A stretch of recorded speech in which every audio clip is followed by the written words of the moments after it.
નમસ્તે વિદ્યાર્થી મિત્રો, ધોરણ 11 જે વિષયનું નામ છે અર્થશાસ્ત્ર. વિદ્યાર્થી મિત્રો, આપણે ચેપ્ટર નંબર 3 જે ચેપ્ટરનું નામ છે માંગ, એમાં આપણે આજે અભ્યાસ કરવાનો છે કે વ્યક્તિગત માંગ એટલે શું અને બજાર માંગ એટલે શું. આ પ્રશ્ન છે પરીક્ષામાં તમને એક માર્કના પ્રશ્નમાં તમને પૂછાઈ શકે. તો સૌથી પહેલાં જોઈએ કે વ્યક્તિગત માંગ એટલે શું. તો અર્થ જોઈએ કે કોઈ એક ચોક્કસ ગ્રાહક દ્વારા વસ્તુની કિંમત અલગ અલગ હોય, કે વસ્તુ એની આટલી, વસ્તુ બીની આટલી, વસ્તુ સીની અલગ અલગ હોય, વસ્તુની કિંમત અલગ અલગ હોય, તેને વ્યક્તિગત માંગ તરીકે ઓળખવામાં આવે છે. કે દરેક ગ્રાહક છે એ વસ્તુની કિંમત કેવી હોય, જુદી જુદી હોય, તેને આપણે કેવી માંગ તરીકે ઓળખવામાં આવે છે, વ્યક્તિગત માંગ. બીજો અર્થ છે બજાર માંગ. બજાર માંગ કોને કહેશું વિદ્યાર્થી મિત્રો? તો જે આ વ્યક્તિગત માંગ છે એ બી અને સી, કે ગ્રાહક દ્વારા જુદી જુદી કિંમતે વસ્તુનું માંગ ઉદ્ભવે, આ બધી વસ્તુનો જે સરવાળો કરવામાં આવે, કે વસ્તુ એ એટલી, વસ્તુ બી એટલી, વસ્તુ સી એટલી, આ જે વસ્તુનો એ બી સી ગ્રાહકનો સરવાળો કરવામાં આવે તેને બજાર માંગ તરીકે ઓળખવામાં આવે છે. તો વ્યક્તિગત માંગ એટલે શું અને બજાર માંગ.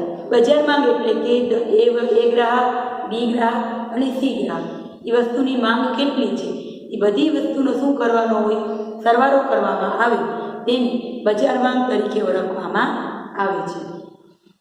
હવે આપણે આગળ ચર્ચા કરીએ કે વ્યક્તિગત માંગ અને બજાર માંગ એનું ઉદાહરણ દ્વારા એક ચર્ચા કરીએ, અને ઉદાહરણ દ્વારા પછી આકૃતિ દ્વારા આપણે એની ચર્ચા કરીશું. વિદ્યાર્થી મિત્રો, ક્યારેક 3 માર્ક અને 5 માર્કના પ્રશ્નમાં પણ પૂછે કે વ્યક્તિગત માંગ અને બજાર માંગ છે એ આકૃતિ દોરી સમજાવો. તો આજે આપણે જે પ્રશ્નની ચર્ચા કરીએ છીએ એનો જવાબ આવે. તો સૌથી પહેલાં જોઈએ કે વ્યક્તિગત માંગ અને બજાર માંગનું ઉદાહરણ જોઈએ. વિદ્યાર્થી મિત્રો, તમારા લોકોનું અહીંયા ત્યાં કે વસ્તુની કિંમત આપેલી છે. વસ્તુની કિંમત કેટલી આપેલી છે? 10, 8, 6, 4 અને 2. 10, 8, 6, 4 અને 2 અલગ અલગ વસ્તુની કિંમત આપેલી છે. હવે જોઈએ એ વસ્તુની માંગ, કે બજારમાં કોઈ પણ એ પ્રકારની વસ્તુ છે એની માંગ કેટલી છે. તો જોઈએ 10 હોય ત્યારે વસ્તુની કિંમત 10 હોય ત્યારે વસ્તુની માંગ કેટલી હોય છે? 1. પછી ઘટીને વસ્તુની કિંમત 8 રૂપિયા થઈ જાય છે ત્યારે વસ્તુની માંગ કેટલી થાય છે? 2. વસ્તુની કિંમત ઘટીને 6 રૂપિયા થાય છે ત્યારે વસ્તુની માંગ કેટલી થાય છે? 3. વસ્તુની કિંમત છે એ 4 રૂપિયા થાય છે ત્યારે વસ્તુની માંગ કેટલી થાય છે? 4. અને વસ્તુની કિંમત 2 હોય ત્યારે વસ્તુની માંગ કેટલી થાય છે? 5. આમ વસ્તુની કિંમત છે, વસ્તુની કિંમતમાં જેમ જેમ ઘટાડો થાય તેમ તેમ વસ્તુની માંગમાં શું થાય છે? વધારો થાય છે. તો કોઈ પણ વસ્તુ છે 10 રૂપિયાની કિંમત હોય, 10 રૂપિયા કિંમત હોય ત્યારે વસ્તુની માંગ બજારમાં કેટલી હશે? એક વ્યક્તિ જેની ખરીદી કરશે એની માંગ ઉદ્ભવશે. ઘટીને 8 રૂપિયા થાય છે ત્યારે 2 વ્યક્તિ ખરીદશે. 3 થાય છે ત્યારે 6 થાય છે વસ્તુની કિંમત, જ્યારે 3 માંગ થાય છે. 4 થાય છે ત્યારે માંગ 4 થાય છે, અને 2 હોય છે ત્યારે 5 માંગ થાય છે. આપણે એની એ વસ્તુની માંગ છે એની આપણે આકૃતિ દ્વારા પણ ચર્ચા કરી લઈએ સાથે, કે OX ધરી પર વસ્તુની માંગ આપેલી છે, OY ધરી પર વસ્તુની કિંમત આપેલી છે. હવે માંગ, વસ્તુની માંગ કેટલી આપેલી છે? 1 થી 5 સુધી. 1, 2, 3, 4, 5 અને 6. કિંમત કેટલી આપેલી છે? 2, 4, 6, 8 અને 10. તો 2, 4, 6, 8 અને 10. હવે શું કીધું છે? એ વસ્તુની માંગ 1 હોય ત્યારે વસ્તુની કિંમત કેટલી છે? 10. 8 રૂપિયા હોય છે ત્યારે વસ્તુની માંગ કેટલી થાય છે? 2. 6 હોય છે ત્યારે 3. 4 હોય છે ત્યારે 4 અને 5 હોય છે ત્યારે વસ્તુની માંગ કેટલી થાય છે? 2. એટલે કે આકૃતિ દ્વારા આપણે ચર્ચા એની કરી. હવે બીજું ઉદાહરણ લઈએ કે વસ્તુ બી વસ્તુની માંગ જોઈએ આપણે. તો વસ્તુની કિંમત 10 રૂપિયા હોય છે ત્યારે બજારમાં એની માંગ કેટલી હોય છે? 2. 8 હોય છે ત્યારે 3. 6 હોય છે ત્યારે 4. 4 હોય છે ત્યારે કિંમત માંગ કેટલી હોય છે? 5. અને વસ્તુની કિંમત ઘટીને 2 રૂપિયા થાય છે ત્યારે માંગ કેટલી થાય છે? 6. એટલે કે જેમ જેમ વસ્તુની કિંમત વધે તેમ તેમ માંગમાં વધારો થાય છે, અને વસ્તુની કિંમત ઘટે ત્યારે માંગમાં વધારો થાય છે. એક આ વસ્તુ તમારે લોકોને યાદ રાખવાની રહેશે. હવે આકૃતિ દ્વારા ચર્ચા કરીએ કે ઓય દર પર વસ્તુની માંગ, ઓય દર પર વસ્તુની કિંમત આપેલી છે. માંગ કેટલી આપેલી છે? 1, 2, 3, 4, 5 અને 6. વસ્તુની કિંમત કેટલી છે? 2, 4, 6, 8, 10. એ આપણે જે છે એ ઉદાહરણમાં આપણે જોઈએ. હવે શું કીધું છે? વસ્તુની માંગ જે હોય છે ત્યારે વસ્તુની કિંમત કેટલી હોય છે? 10. 8 હોય છે ત્યારે 3, 6 હોય છે ત્યારે 4, 4 હોય છે ત્યારે 5 અને 2 હોય છે ત્યારે 6 વસ્તુની કિંમત થાય છે. જે આકૃતિ દ્વારા પણ આપણે એની ચર્ચા કરી. હવે જોઈએ કે સી ઉદાહરણ લઈએ કે સી વસ્તુની માંગ બજારમાં હોય છે. વસ્તુની કિંમત 10 હોય છે ત્યારે માંગ કેટલી હોય છે? 3. 8 હોય છે ત્યારે 4. વસ્તુની કિંમત 6 હોય છે, ઘટીને 6 થાય છે ત્યારે માંગ કેટલી થાય છે? 5. વસ્તુની કિંમત 4 થાય છે ત્યારે વસ્તુની માંગ 6 અને વસ્તુની કિંમત 2 હોય છે ત્યારે વસ્તુની માંગ 7. હવે આકૃતિ દ્વારા એની ચર્ચા કરીએ તો જેમ જેમ વસ્તુની કિંમત ઘટે છે તેમ તેમ વસ્તુની માંગમાં શું થાય છે? વધારો થાય છે. માંગનો નિયમ આપણે જોયો તો. હવે જોઈએ કોઈ એક ધરી પર વસ્તુની કિંમત, કોઈ ધરી પર કિંમત આપેલી છે. માંગ આપણને 1, 2, 3, 4, 5 અને 6 અને 7 આપેલી છે. 7 સુધી માંગ છે. કિંમત આપણને આપી દીધી છે 2, 4, 6, 8 અને 10. વસ્તુની કિંમત 3 હોય છે ત્યારે માંગ કેટલી હોય છે? કિંમત કેટલી હોય છે? 10. વસ્તુની કિંમત 8 હોય છે ત્યારે માંગ કેટલી હોય છે? 4. 6 હોય છે ત્યારે 5, 4 હોય છે ત્યારે 6 અને 2 હોય છે ત્યારે 7. જે આકૃતિ દ્વારા આપણે જોઈ શકીએ છીએ. હવે આપણે શું કીધું હતું? બજારમાં. બજારમાં કોને કહેવાય? કે A, B અને C આ બધી વસ્તુનો શું કરવાનો હતો? સરવાળો કરવામાં આવે ત્યારે શું મળે છે? બજારમાં. હવે જો બજારમાં કેવી રીતે મળશે? A વસ્તુની કિંમત કેટલી છે? 1. B વસ્તુની 2. C વસ્તુની 3. તો 1 + 2 + 3 એટલે કેટલા આવશે? 6. વસ્તુની કિંમત ઘટીને કેટલી થાય છે? 8. ત્યારે માંગ કેટલી છે? 2 + 3 + 4 ત્યારે કુલ કેટલા થશે? 9. વસ્તુની કિંમત ઘટીને 6 થાય છે ત્યારે માંગ કેટલી છે? A વસ્તુની 3, B વસ્તુની 4, C વસ્તુની 5. આ બધી વસ્તુનો શું કરશું આપણે? સરવાળો કરતા જવાબ શું મળશે? બજારમાં 12. ત્યાર પછી જોઈએ વસ્તુની કિંમત કેટલી થઈ છે? 4. A વસ્તુની માંગ 4, B વસ્તુની 5, C વસ્તુની 6. 4 + 5 + 6 એટલે કુલ બજારમાં કેટલી મળશે? 15. વસ્તુની કિંમત કેટલી હોય છે? 2.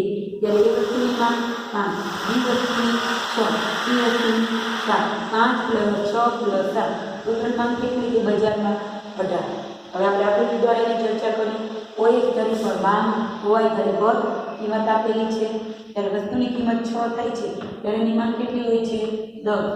9 હોય છે ત્યારે 5, 4 હોય છે ત્યારે 6, 4 હોય છે ત્યારે 15 હોય છે ત્યારે 4 અને 18 માં હોય છે ત્યારે કિંમત કેટલી હોય છે? 2. જે આકૃતિ દ્વારા આપણે જોઈએ છીએ. તો આજનો મુદ્દો શું હતો? વ્યક્તિગત માંગ અને બજારમાં. તો આ મુદ્દો મેં સમજાવ્યો કે તમારી બુકમાં નોંધ કરી લો વિદ્યાર્થી મિત્રો.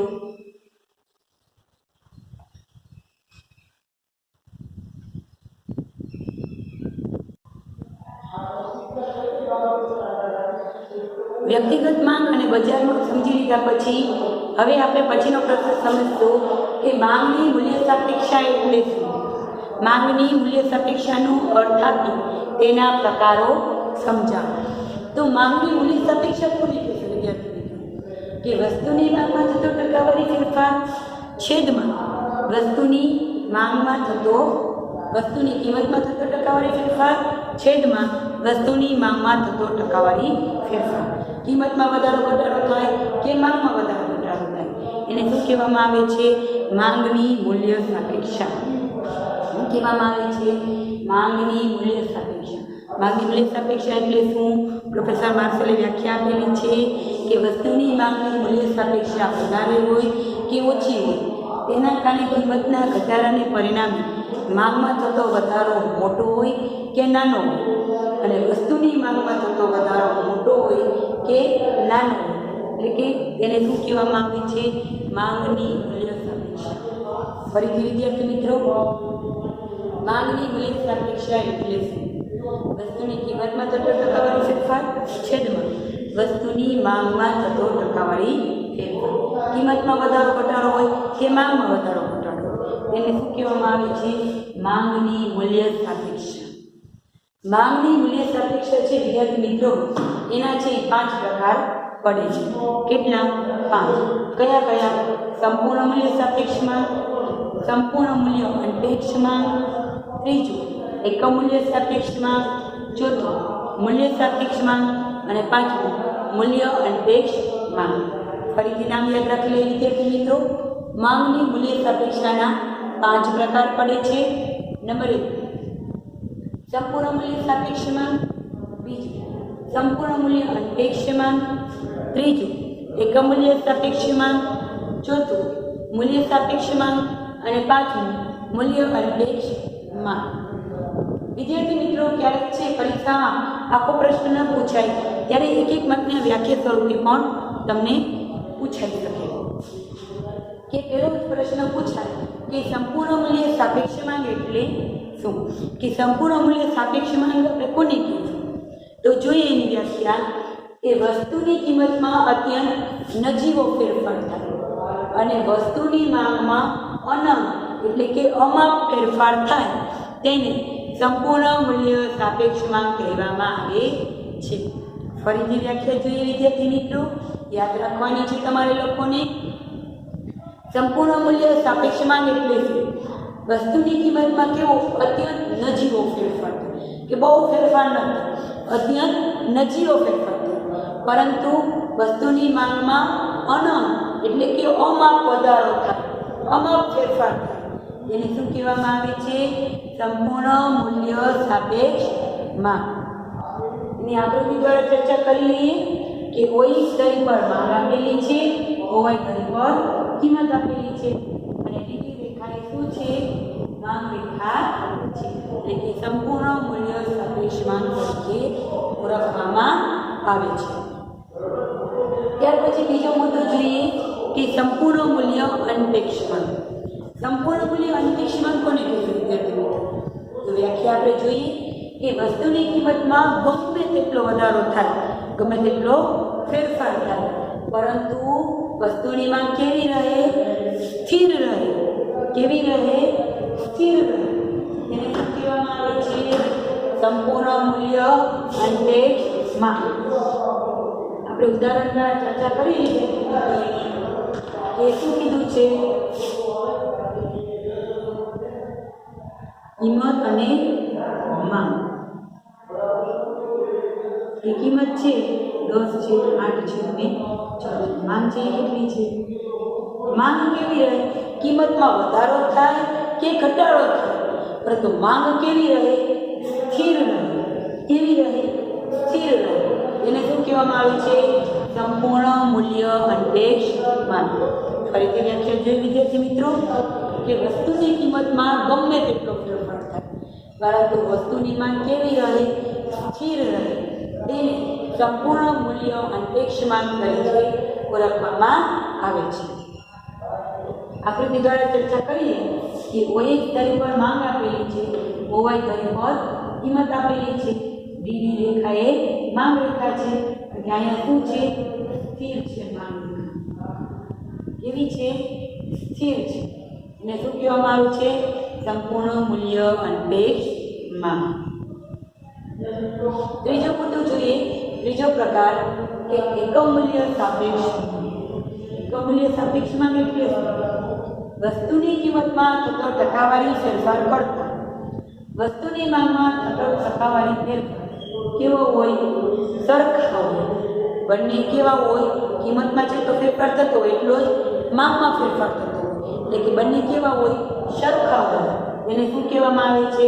એકમ મૂલ્ય સાપેક્ષ માંગ. ફરીથી વ્યાખ્યા જોઈએ. એકમ મૂલ્ય સાપેક્ષ માંગ એટલે કે વસ્તુની કિંમતમાં થતો ટકાવારી ફેરફાર કરતા વસ્તુની માંગમાં થતો ટકાવારી ફેરફાર સરખો હોય તેને એકમ મૂલ્ય સાપેક્ષ માંગ તરીકે ઓળખવામાં આવે છે. આકૃતિ દ્વારા ચર્ચા કરીએ ઓએસ ધન પર માંગ અને ઓઆઈ ધન પર કિંમત આપેલી છે. ત્યાં પી કિંમત છે P1 અને P અને માંગ છે M અને M1. P1 હોય છે ત્યારે P હોય છે ત્યારે માંગ કેટલી હોય છે M. વધીને P1 થાય છે ત્યારે M1. P હોય ત્યારે સરખી હોય છે M1 હોય છે ત્યારે પણ બંને કેવી હોય છે સરખી હોય. એને શું કહેવામાં આવે છે એકમ મૂલ્ય સાપેક્ષ માંગ. ફરીથી આપણે ત્રણ મુદ્દાની ચર્ચા કરી લઈએ ત્રણ પ્રકારની. પહેલી છે સંપૂર્ણ મૂલ્ય સાપેક્ષ માંગ. સંપૂર્ણ મૂલ્ય સાપેક્ષ માંગ કોને કહેવાય કે વસ્તુની કિંમતમાં અત્યંત નજીવો ફેરફાર થાય પરંતુ વસ્તુની માંગમાં અમાપ ફેરફાર એટલે કે અનંત ફેરફાર થાય તેને સંપૂર્ણ મૂલ્ય સાપેક્ષ માંગ તરીકે ઓળખવામાં આવે છે. બીજો પ્રકાર જોઈએ કે સંપૂર્ણ મૂલ્ય અનપેક્ષ. સંપૂર્ણ મૂલ્ય અનપેક્ષ માંગ એટલે કે વસ્તુની કિંમતમાં ગમે તેટલો ફેરફાર થાય પરંતુ માંગ કેવી રહે સ્થિર રહે તેને સંપૂર્ણ મૂલ્ય અનપેક્ષ માંગ તરીકે ઓળખવામાં આવે છે. ત્યાર પછી જોઈએ એકમ મૂલ્ય સાપેક્ષ માંગ. એકમ મૂલ્ય સાપેક્ષ માંગ એટલે કે વસ્તુની કિંમતમાં થતો ટકાવારી ફેરફાર કરતા વસ્તુની માંગમાં થતો ટકાવારી ફેરફાર કેવા હોય સરખો હોય તેને એકમ મૂલ્ય સાપેક્ષ માંગ તરીકે ઓળખવામાં આવે છે. તો વિદ્યાર્થી મિત્રો આ ત્રણ પ્રકારોની બુક તમારી બુકમાં નોંધ કરી લો.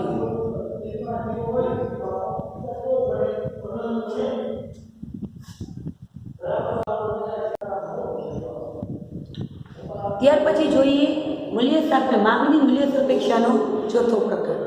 ચોથો પ્રકાર છે મૂલ્ય સાપેક્ષ માંગ. મૂલ્ય સાપેક્ષ માંગ કોને કહેવાય વિદ્યાર્થી મિત્રો? વ્યાખ્યા જોઈએ કે વસ્તુની કિંમતના ટકાવારી ફેરફાર કરતા વસ્તુની માંગમાં થતો ટકાવારી ફેરફાર કેવો હોય વધુ હોય. કેવો હોય વધુ હોય તેને શું કહેવામાં આવે છે મૂલ્ય સાપેક્ષ માંગ. ફરીથી જોઈએ વિદ્યાર્થી મિત્રો વ્યાખ્યા વસ્તુની કિંમતના ટકાવારી ફેરફાર કરતા વસ્તુની માંગમાં થતો ટકાવારી ફેરફાર વધુ હોય તેને શું કહેશું મૂલ્ય સાપેક્ષ માંગ.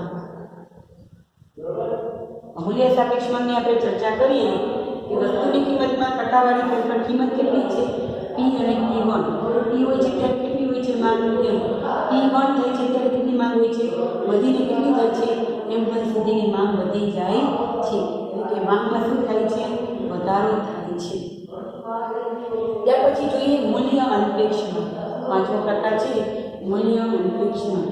વ્યાખ્યા જોઈએ કે વસ્તુની કિંમતમાં થતો ટકાવારી ફેરફાર કરતા વસ્તુની માંગમાં થતો ટકાવારી ફેરફાર ઓછો હોય. કેવો હોય ઓછો હોય તેને શું કહેશું મૂલ્ય અનપેક્ષ માંગ. મૂલ્ય અનપેક્ષ માંગ એટલે શું કે વસ્તુની કિંમતના ટકાવારી ફેરફાર કરતા વસ્તુની માંગમાં થતો ટકાવારી ફેરફાર ઓછો હોય તેને મૂલ્ય અનપેક્ષ માંગ તરીકે ઓળખવામાં આવે છે.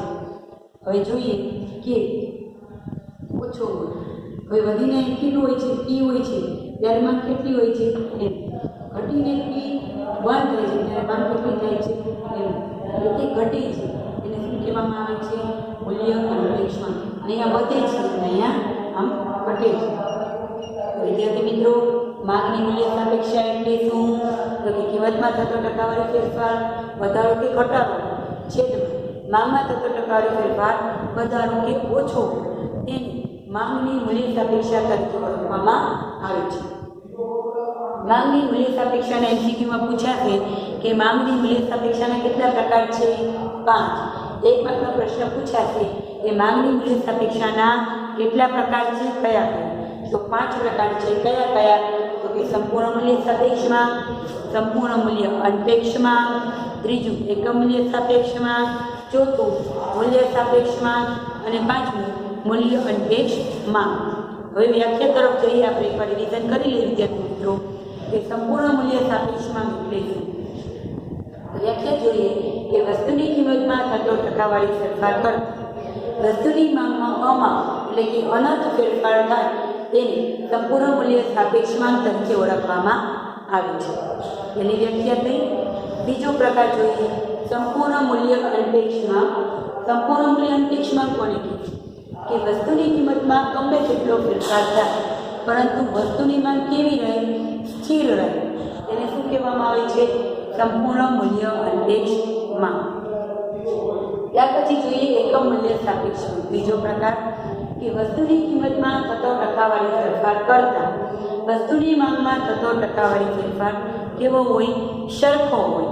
તેને શું કહેવામાં આવે છે? એકમ મૂલ્ય સાપેક્ષ માંગ. ત્યાર પછી જોઈએ મૂલ્ય સાપેક્ષ માંગ. એની પણ વ્યાખ્યા પૂછાઈ શકે એક માર્કના પ્રશ્નમાં કે વસ્તુની કિંમતમાં થતો ટકાવારી ફેરફાર કરતા વસ્તુની માંગમાં થતો ટકાવારી ફેરફાર કેવો હોય? વધુ હોય. કેવો હોય? વધુ હોય. તેને મૂલ્ય સાપેક્ષ માંગ તરીકે ઓળખવામાં આવે છે. પાંચમો પ્રકાર જોઈએ મૂલ્ય અનપેક્ષ માંગ કે વસ્તુની કિંમતમાં થતો ટકાવારી ફેરફાર કરતા વસ્તુની માંગમાં થતો ટકાવારી ફેરફાર કેવો હોય? ઓછો હોય. તેને મૂલ્ય અનપેક્ષ માંગ તરીકે ઓળખવામાં આવે છે. તો વિદ્યાર્થી મિત્રો, આજના લેક્ચરમાં આપણે વ્યક્તિગત માંગ એટલે શું અને બજાર માંગ, ત્યાર પછી માંગની મૂલ્ય સાપેક્ષા અને માંગની મૂલ્ય સાપેક્ષાના 5 પ્રકારો: સંપૂર્ણ મૂલ્ય સાપેક્ષ માંગ, સંપૂર્ણ મૂલ્ય અનપેક્ષ માંગ, એકમ મૂલ્ય સાપેક્ષ માંગ, મૂલ્ય સાપેક્ષ માંગ અને મૂલ્ય અનપેક્ષ માંગ વિશે ચર્ચા કરી. તો વિદ્યાર્થી મિત્રો, તમારી બુકમાં નોંધ કરી લેજો. Thank you.